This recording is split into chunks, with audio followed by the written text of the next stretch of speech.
The Street Files. A complete mystery short story every Wednesday. File 5. The Mystery in Transylvania. Olivia Street pushes a pod into the coffee machine, and it starts to gurgle as it does its work. She pulls up the window blind in her kitchen, and the blue irises of her eyes adjust in the light as she pulls her blonde hair back into a ponytail. She doesn't receive many personal letters these days, so when she hears something drop onto the carpet, she goes and picks it up straight away. The postmark is Mayfair, in London, and her name and address are written in an elegant hand on the thick paper. Olivia runs her thumb under the flap. Inside is an invitation to a drinks reception from a woman whom she doesn't know, called Madeleine Balan. The date is tomorrow evening at 6 in the Dorchester Hotel on Park Lane. As a freelance lawyer and detective, networking is essential for Olivia, so she is predisposed to accept. But first, she needs to find out something about the woman who has invited her. Olivia walks to her laptop that is on a round rosewood table near the big window in the lounge that has a view of the River Thames. Olivia opens a fresh double page in her notebook to find out more about Mrs. Madeleine Balan. The woman was born Madeleine Dascalou 41 years ago on a farm in the countryside near Cluj-Napoca in Romania.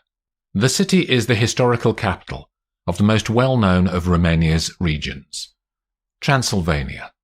Madeleine had married a local businessman called Cezar Balan when she was 22. His family owned clothing factories, and her father-in-law had made enough money to send his two sons to private school in England. When Cezar was a child, the family was struck with multiple tragedies in a few short years. Firstly, Cezar's elder brother went missing from his school dormitory in the Cotswolds. He was never found, despite weeks of searching and advertising in the newspapers and on television. Then in the middle of the following winter, on a frosty February night, Cezar's mother had died of pneumonia. The final blow came when Cezar was at university in Lille. He was asked to see one of his professors urgently, and she told him that his father had fallen into one of the machines in one of their clothing factories. The old man never recovered his extensive injuries. As the only surviving member of the family, Cezar flew back to lead a funeral procession that filled the central cemetery and spilled out of the gates on Avram Iancu Street.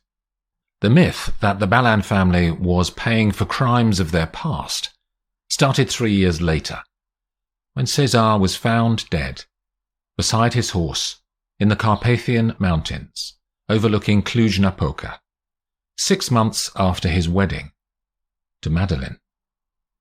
As the family had no more heirs, Madeleine inherited everything. She was 23. The family house had 7 servants, and they tiptoed around the young widow, who wore black for a month, but spoke to no one, until she called the family solicitor late one night and insisted that he travel over to see her immediately. She sold everything, every factory and every warehouse. The mansion in the hills was put on the market and snapped up in 2 weeks for cash. Olivia finds the estate agent's site for the sale and flicks through the photos of the floor plan of the enormous home. The day after it was sold, Madeleine flew to London and bought a 10-bedroomed house right in the centre of the city. Olivia rereads her notes about the woman, then looks up at the clock on the wall to see that it's midday. As the invitation card has Olivia Street +1 on it, she messages her teenage daughter Poppy to see if she wants to go with her. Poppy shares her time between her father's house in Belsize Park and Olivia's flat near Tower Bridge, so every opportunity to see each other is a good thing for the mother and the daughter. It's still raining the next day when Olivia takes a cab to Park Lane at 5 in the afternoon, wearing a black Dior suit and silver heels. She walks into the mirrored grandeur of the hotel's new lobby, and Poppy is standing and scrolling on her phone, her dark blonde hair loose over her cream dress. They hug when they meet, and Olivia asks a passing porter where the orchid room is. Then they take the lift to the first floor. "How do you know this woman, Mum?" "I don't." "You got a random invite from someone you don't know?" "Yes." "She sounds a bit mercenary anyway," says Poppy. "Based on that biography stuff you sent over." "Not a woman to be messed with, certainly." A security guard checks their invitation, then opens the door into the lavish reception room. Inside, a waiter offers them champagne. Olivia estimates that there are 50 guests mingling before them in 2s and 3s, and they all look wealthy. The women navigate around the groups and meet a naval commander with large grey eyes and a charming smile, and a woman who runs the biggest dog-walking company in London, who watches everyone from behind black glasses. The noise of the chatter noticeably drops half an hour later, and Olivia can see the crowds parting as a woman with dark hair enters. She knows from finding her photograph on the internet that this is Madeleine Balan. Olivia doesn't believe in coincidence, so when Madeleine finally approaches Poppy and her, she's expecting the woman to be specific about why she sent the invitation. "I'm Olivia Street, Mrs. Balan." "I know who you are. And this must be Poppy." The woman extends a long arm to them both, and her handshake is mild enough to be pleasant, but firm enough to mean business. She has dark green eyes that are hawk-like as she speaks. "Thank you for your invitation." "My pleasure. There is purpose behind it." Olivia waits with a neutral face. "I have a problem." She chooses the last word carefully, after the merest pause. "And you can help me. I know your fees. My assistant made an extensive check on your background and abilities before we invited you." Olivia lets the woman roll on with her monologue. "Let us go to another room, then we can talk." Madeleine leads them into the adjoining Holford room, which is no less glamorous than the main room. But in here, there are only 3 gold and silver chairs, placed in a circle at the centre of the space, and a table next to one of them with a bottle of Bollinger Grande Année 2014 champagne on it. They all sit down. "I'm being blackmailed, Miss Street." "About what?" "The death of my husband. 20 years ago. He fell from his horse, didn't he?" "I knew you'd find out about me, too," she says, and gets as close to a smile as her face allows. "Who's blackmailing you?" "I don't know." Poppy looks as though she has a question. "Go on, Poppy," says Olivia. "What evidence have you got that someone's blackmailing you?" "You have your mother's determination, Poppy. I have a daughter your age. I'll introduce you. Can you answer my question, please?" The woman unclips her black Stuart Weitzman clutch bag and produces a white piece of paper from it, neatly folded into 8. She hands it to Poppy, who unfolds it and reads from the sheet. "It wasn't an accident. Cesar was murdered. You killed him and inherited everything illegally. I want half of the estate. I'll be in touch to collect the money." "This is going to be an uncomfortable question, Mrs. Balan," says Olivia. "Do you think that your late husband was murdered?" "No." Her tone is definitive, and she answers without thought, Olivia notices. "So this letter is just fiction? Someone trying it on? And there's no basis to consider anything but an unfortunate accident?" Madeleine shifts in her seat. The job I need you to do is find the blackmailer, Miss Street. Well, I'll need to know what happened on the day he died, Mrs. Ballan, in order to identify who is in a position to threaten blackmail. Tell me what you know about what happened back then. The woman pours herself more champagne. We were married at Christmas. His poor father had been buried the previous summer, and César was keen to move on from the past. He had inherited a stud farm on the estate, and he rode Valmont Étoile, his selle française, most days. Is that a horse breed? Says Olivia. It's a racing horse, Mum. Chestnut. Madeline continues with her recounting. It was a sunny day in July when it happened, the 14th. He left the house at 9. I saw him at the gallop 10 minutes later, on the long drive down to the gatehouse.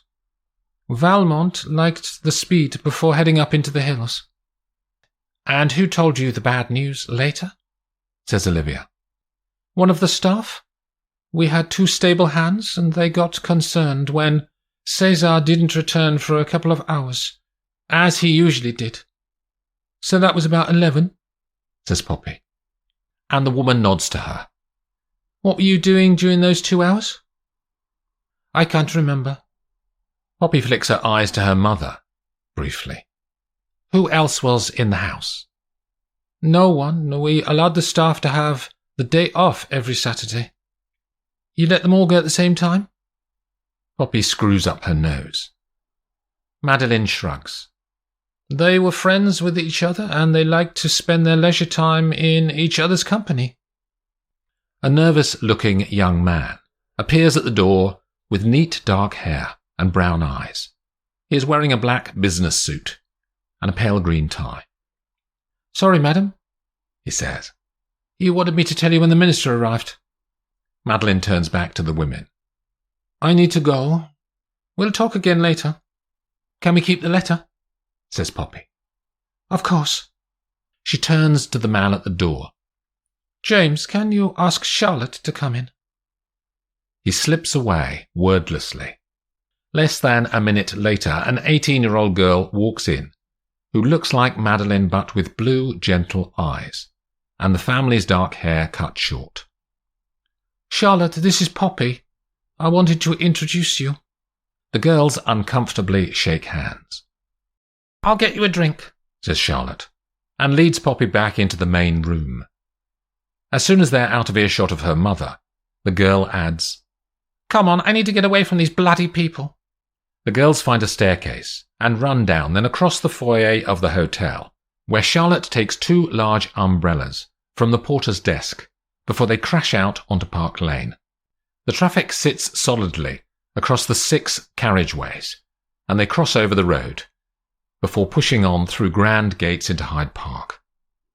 Don't ask me anything that I've been asked before, says Charlotte. I'm sick of the same old things, same old questions. Poppy thinks for a second and says, What's the worst thing about being rich? The girl stops on the path, and the raindrops patter down on the umbrellas above their heads. Everyone lies? Who? Poppy explores the girl's face. Everyone. No one tells the truth.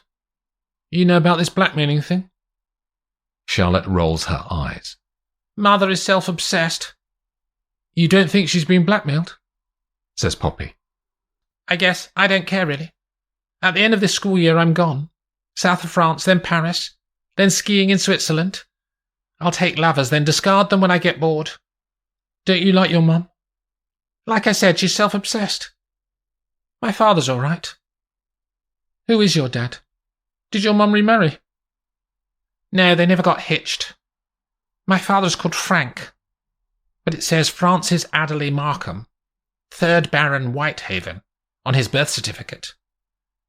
He gives her money, what's left of it, to compensate for fucking her, then leaving her on her own 18 years ago with me inside her. It's all about guilt, my family.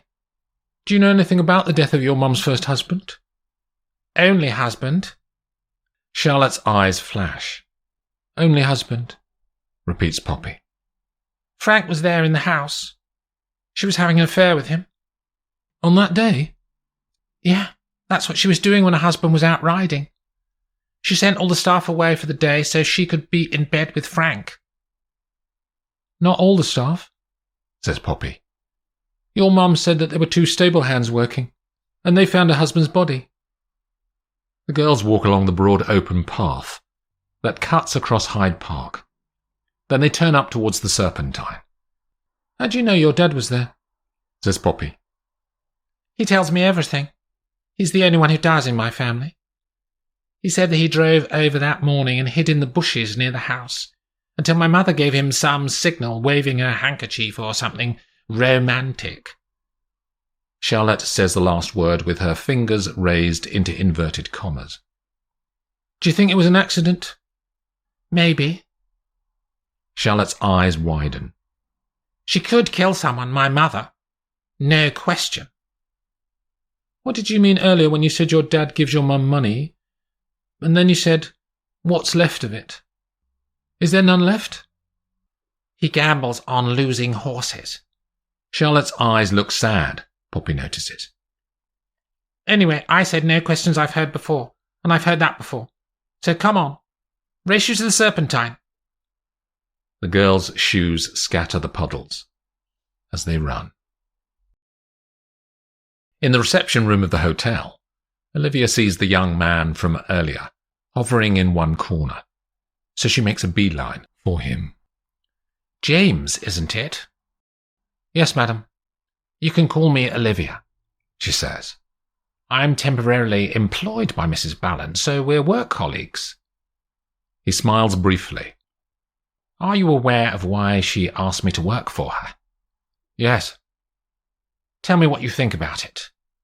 Have you seen the letter? I opened it, says James. What was Mrs. Ballant's reaction when you showed it to her? It was odd, he says, almost as though she wasn't surprised. I don't suppose she's ever spoken to you about the events of 20 years ago, has she? He looks guilty, and Olivia can see he has something to say. What do you know, James? He looks across the room towards Madeline, then in the other direction, to check that no one is near. I read her diary. It's in the safe. Her diary for the 14th of July, 20 years ago. Does she describe what happened on that day? His face screws up, and he takes a breath. I can keep it confidential, James. She touches his hand and bends her head to see his bowed face. Madam went down to the stables at dawn that day. César never woke early. She wrote that she took money for one of the stable lads called Finian. She didn't say what it was for, just that she had paid him. Any surname? Rossou? What does she say in the diary after that? Finian was the one who found the body. He came running into the hallway of the house. She mentioned that because staff weren't allowed to use that entrance. They had to go round through the kitchens. He was familiar with her, then, says Olivia. Do you think she was sleeping with him? I don't know, he says. There's nothing like that in the diaries. Olivia changes the direction of the conversation to plough new furrows. What's it like working for Mrs. Ballant? Some days she's lovely, on others she's angry. What changes her mood? Money, mostly. Aren't her finances fairly constant? If she lives off the inherited wealth from the estate, that capital sum would be a few tens of millions, and it would generate regular payments for her living expenses. Is that what happens? Over the years she's eaten into that capital. There's less than you might think now. I've been keeping my eyes on other jobs in case the day comes when the money runs out. It sounds serious. Olivia looks across at Madeline, talking to the minister who arrived earlier and is surrounded by his half-smiling assistants. She still has the attitude of a rich woman. It's all she knows, he says.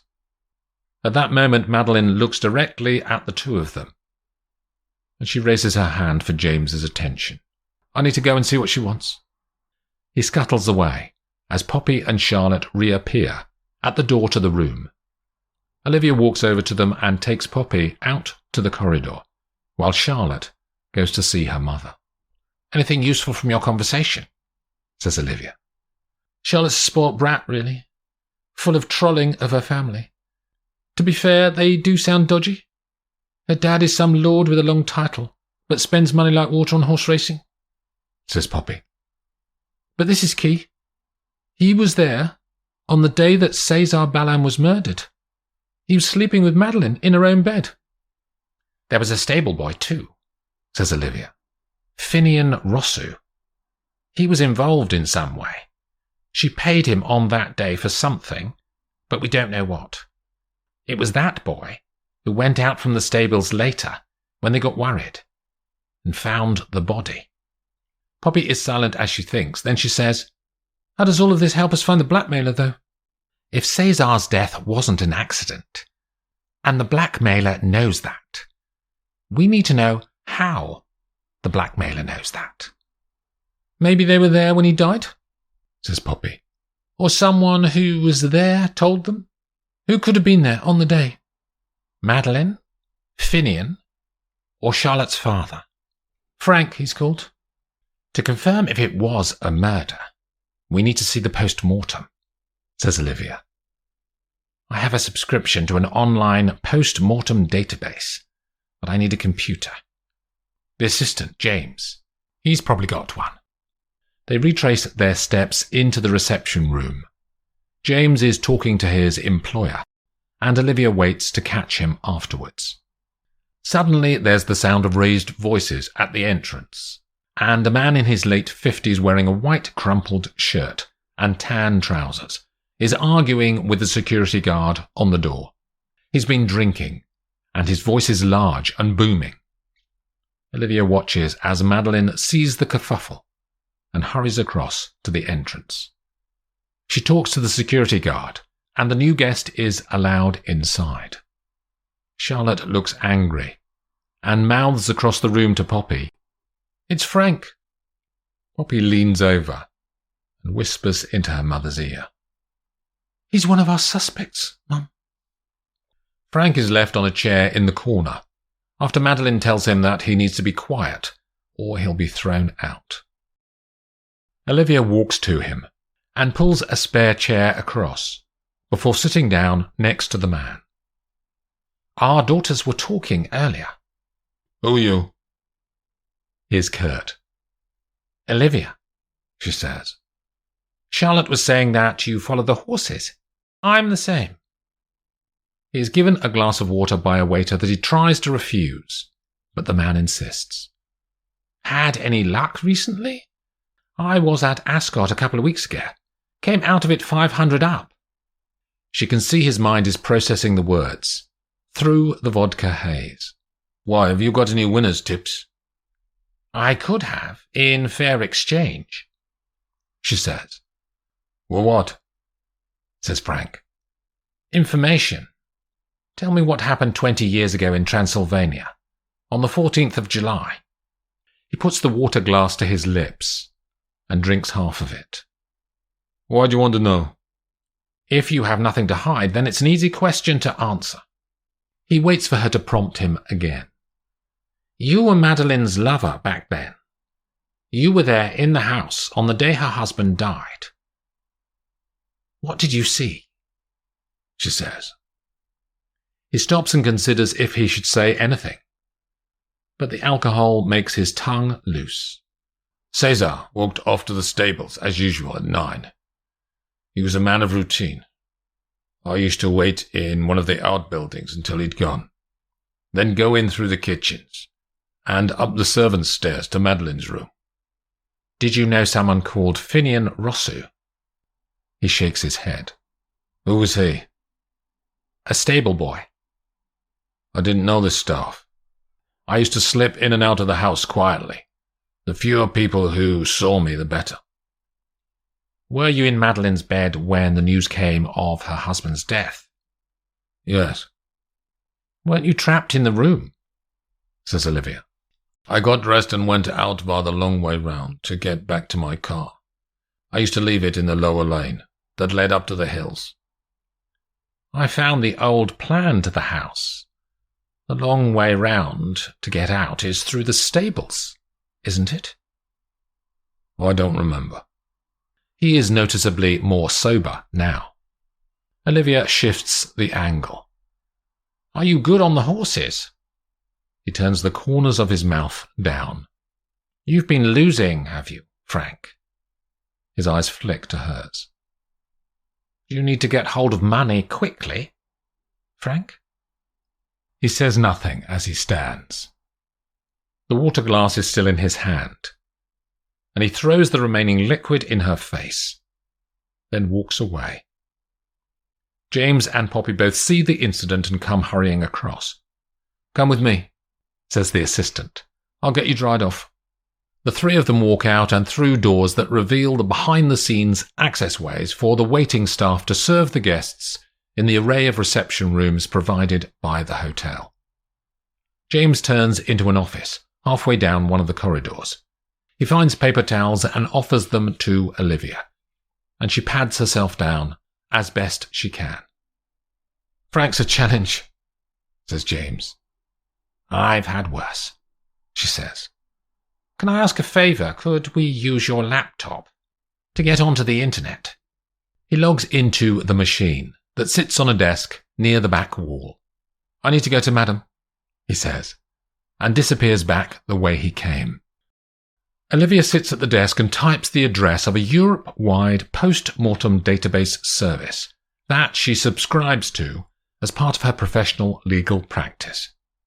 She puts in search terms and reviews the results. There are 10 post-mortems registered for Cluj-Napoca for the quarter including the 14th of July. The site automatically translates from the original Romanian in the documents. She turns the laptop around. Can you read this out, Poppy? The girl leans forward. The body was in good physical condition, good muscle development, no infections, says the girl. The blood analysis was normal. Cause of death, penetrating trauma. Some contusions on the face and hands.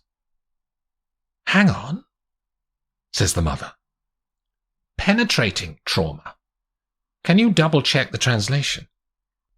Poppy copies the Romanian into another translator app to ensure that the English is the correct version. And it is. What's wrong with penetrating trauma? Says Poppy. A fall from a horse gives you blunt trauma. Usually the skin is unbroken, and the death is caused by a broken neck if it's a fatal accident. Penetrating trauma means something was pushed into him. What else does it say? Poppy reads. A puncture wound in the base of the skull.